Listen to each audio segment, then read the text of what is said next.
Hello everyone, स्वागत है सभी का हमारे यूट्यूब चैनल में। आज के दिन में गणित के सदस्य त्रिकोणमिति के कुछ अनुप्रयोग के एक ऐसे प्रश्न को हल करेंगे जो यूपी बोर्ड एग्जाम 2026 के लिए बहुत ही ज़्यादा महत्वपूर्ण है, क्योंकि यह प्रश्न यूपी बोर्ड एग्जाम 2012, 2018 और 2022 में कुल 6 अंकों में पूछा जा चुका है। और जो है यूपी बोर्ड में प्रीवियस ईयर के क्वेश्चन इसी तरह से रिपीट किए जाते हैं। तो यहाँ पे इस प्रश्न का बहुत ही आसान सा उत्तर सॉल्यूशन जानने के लिए वीडियो के अंत तक बने रहिएगा। आपको 100% समझाने की मैं गारंटी लेता हूं। तो जैसे कि हमारा प्रश्न दिया गया है, क्षैतिज तल पर स्थित है। ये आपका क्षैतिज तल है। ये आपका ऐसे एक जो क्षैतिज तल है, मतलब ये जो सीधा, एक क्षैतिज का मतलब होता है सीधा बराबर। ये एक तल है।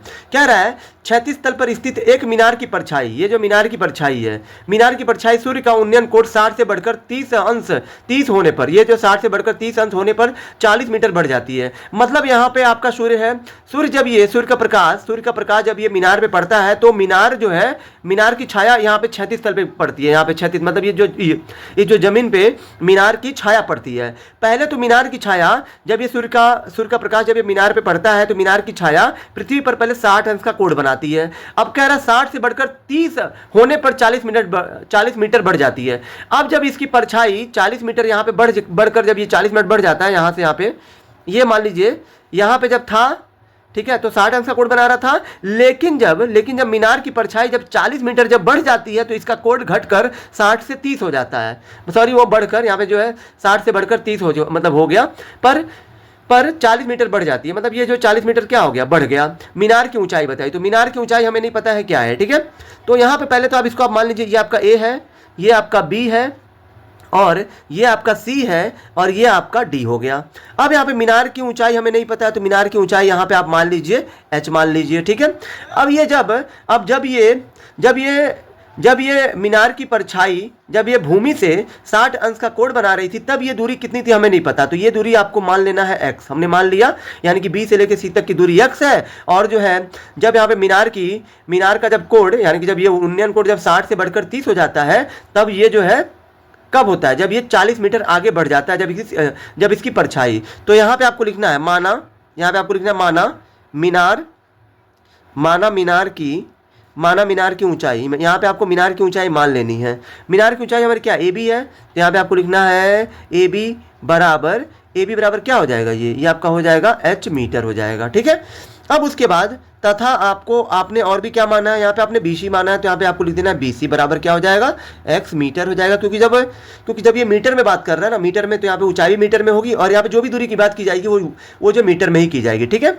अब यहाँ पे देखिए, यहाँ पे आप देख रहे होंगे कि यहाँ पे 2 त्रिभुज बन रहा है, ठीक है।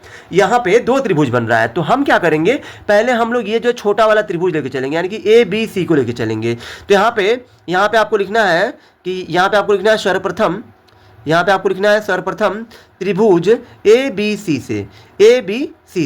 ABC को क्यों लेके चलेंगे, अभी आपको समझ में आ जाएगा। हम यहाँ पे त्रिभुज ABC को लेके चलेंगे। तो त्रिभुज ABC क्या है, एक जो समकोण त्रिभुज है, ठीक है।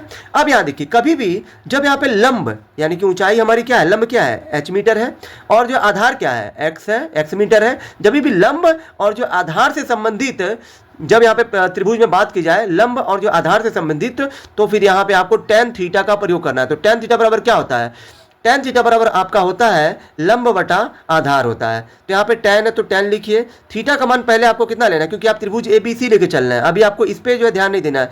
थीटा का मान यानी कि कोण का मान 60 अंश हो गया।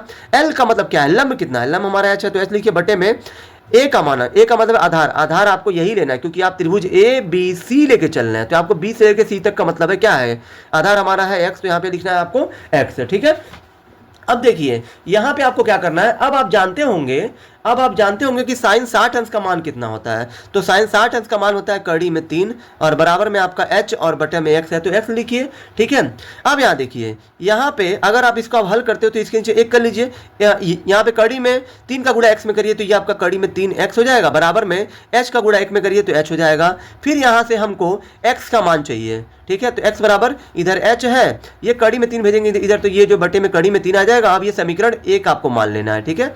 ये समीकरण 1 हम लोग इसको मान लेंगे, ठीक है। अब यहाँ पे आपको लिखना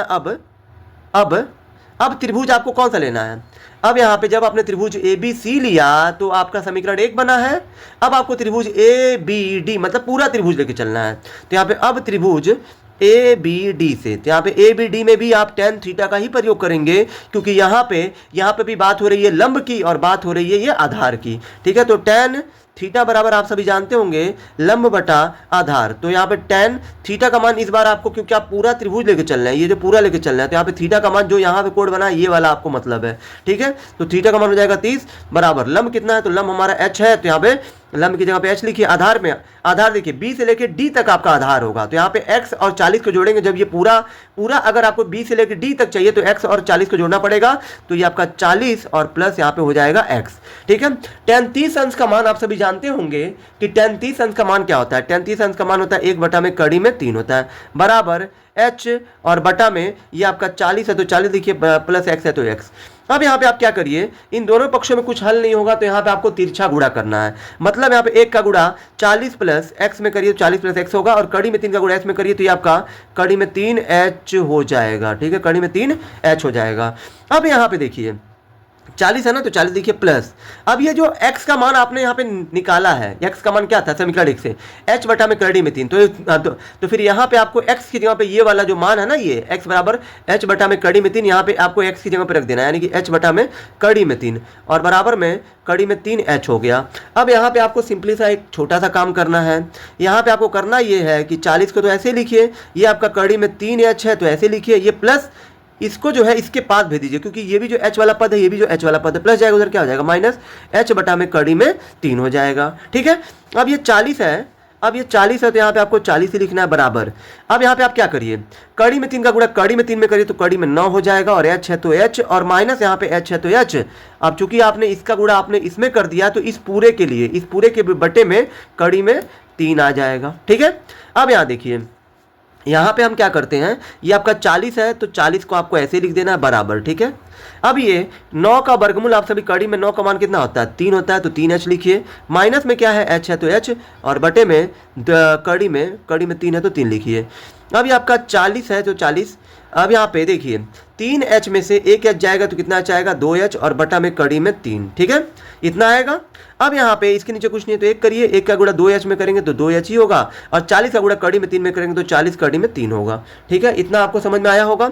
अब ये 2 से अगर 40 कट रहा है तो काट दीजिए 20 बार में। अब यहाँ पे h का मान क्या आ गया, तो h बराबर यहाँ पे 20 बचा है और ये कड़ी में 3 बचा है, यानी कि h बराबर 20 कड़ी में 3 मीटर, यही आपका जो है मीनार का ऊंचाई होगा। और जो मीनार की ऊंचाई हमसे प्रश्न में पूछा भी है, यानी कि मीनार की ऊंचाई हमने क्या माना था, h माना था। यहाँ पे देखिए मीनार की ऊंचाई हमने क्या मानी थी, h मानी थी, तो h का मान यहाँ पे हमें मिल चुका है कितना 20 कड़ी में 3 मीटर। ठीक है, आई होप कि आप सभी को ये वीडियो बहुत ही ज़्यादा पसंद आई होगी। अगर आप हमारे चैनल पर नए हैं तो हमारे चैनल को लाइक सब्सक्राइब शेयर जरूर करें, जिससे आने वाली वीडियो की नोटिफिकेशन आपको मिलती रहे।